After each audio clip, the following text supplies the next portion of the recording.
slight snapping action in the knee. Kick direct, but never higher than the midsection. A cross stomp kick uses the sole of the foot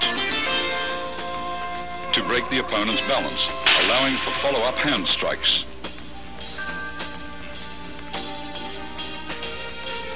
The low side kick is for stomping down with the heel or sole of the foot. Master Wong employs a side kick to his opponent's inner thigh as a harassment.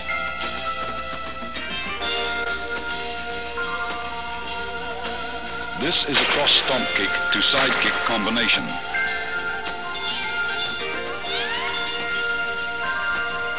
As the opponent evades the stomp kick, Master Wong follows up with a side kick to the midsection.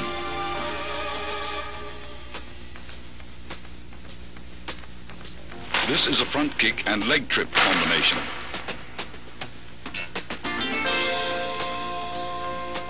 After his front kick is blocked, Master Wong follows the blocking force and uses his leg to trip the opponent.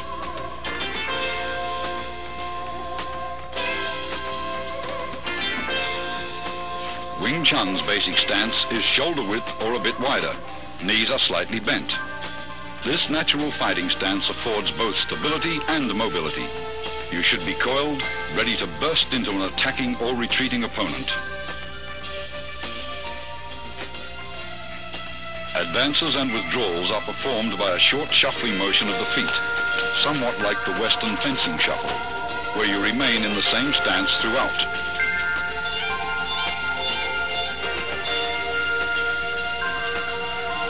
To advance, the front foot first steps forward about 6 inches, then the rear leg slides forward. To retreat, the rear leg steps backwards, then the front leg follows suit. When advancing, spring off the rear leg. When retreating, spring off the front leg.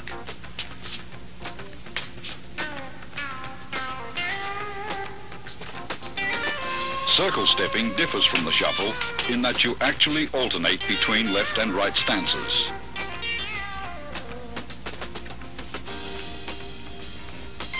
To advance, your rear foot slides forward using a circular motion, while the other foot slides up into a natural stance position.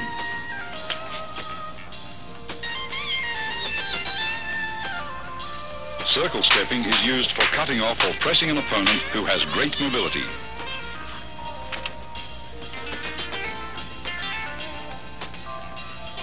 A wall bag filled with dried beans or sand is an essential training aid for developing power.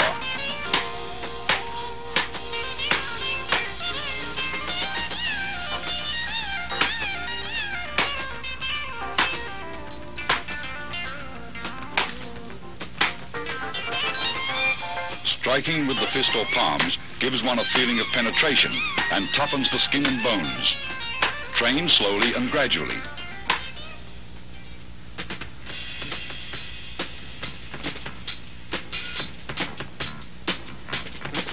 Although most Kung Fu styles retain a considerable number of instructional forms, Wing Chun has only 3.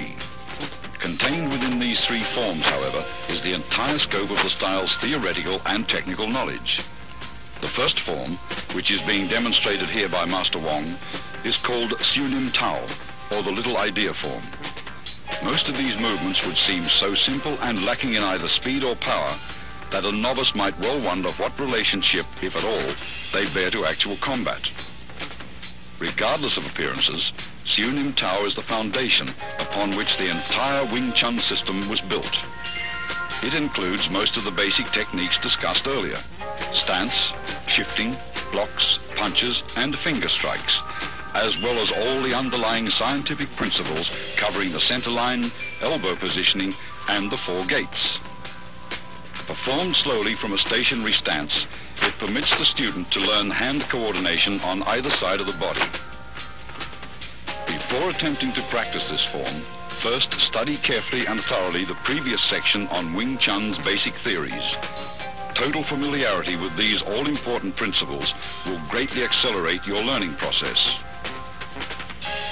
Once you feel you understand all the basic concepts, begin practicing the footwork patterns, blocks, kicks, and strikes, first separately, then in combinations until you can execute them naturally and without any conscious effort.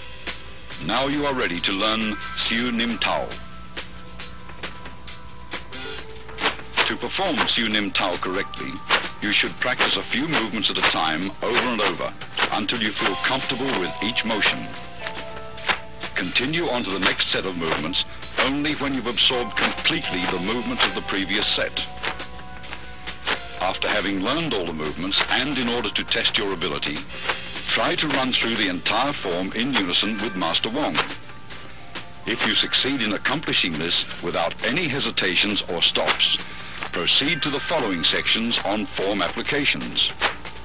Remember, when practicing techniques with a partner, be careful not to injure him or her. Always exercise control.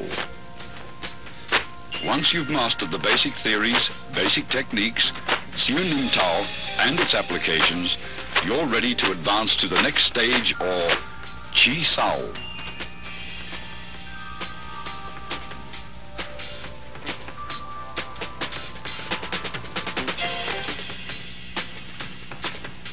Tan Sao, or the palm-up block, uses a sudden forearm twist at the end of the movement for increased effectiveness.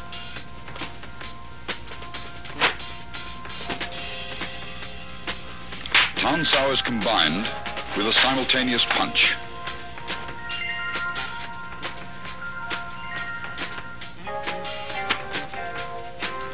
Hyun Sao, or the circling palm, is used after blocking to encircle your opponent's arm.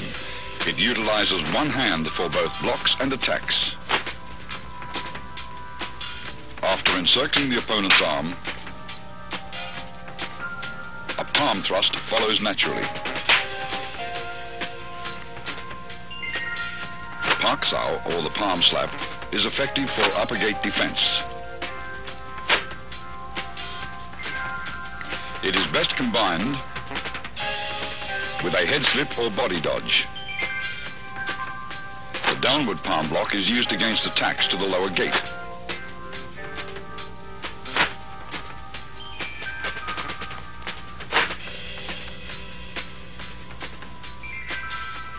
It defends against leg and knee kicks. Here, a variation of the downward palm block is used to break out of an attempted elbow lock.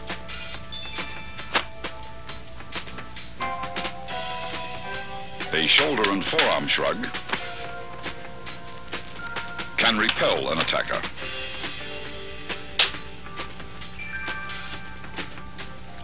A double rear palm strike is used against attacks from the rear. It is a primary defense against a rear bear hug and can be followed with a throw.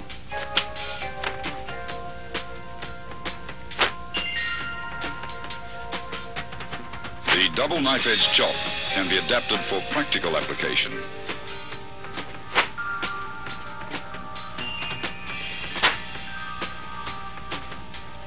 The primary target is the opponent's throat.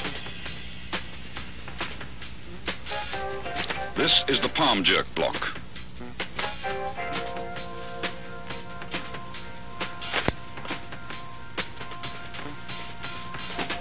A sudden jerk effectively destroys an opponent's balance. Here, a palm jerk block is followed immediately by an eye thrust with the same hand.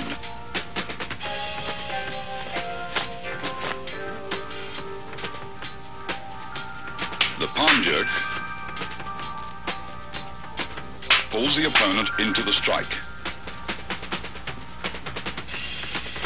A high wrist block to low palm block demonstrates how both blocks and strikes can be done with the same arm. A punch may be immediately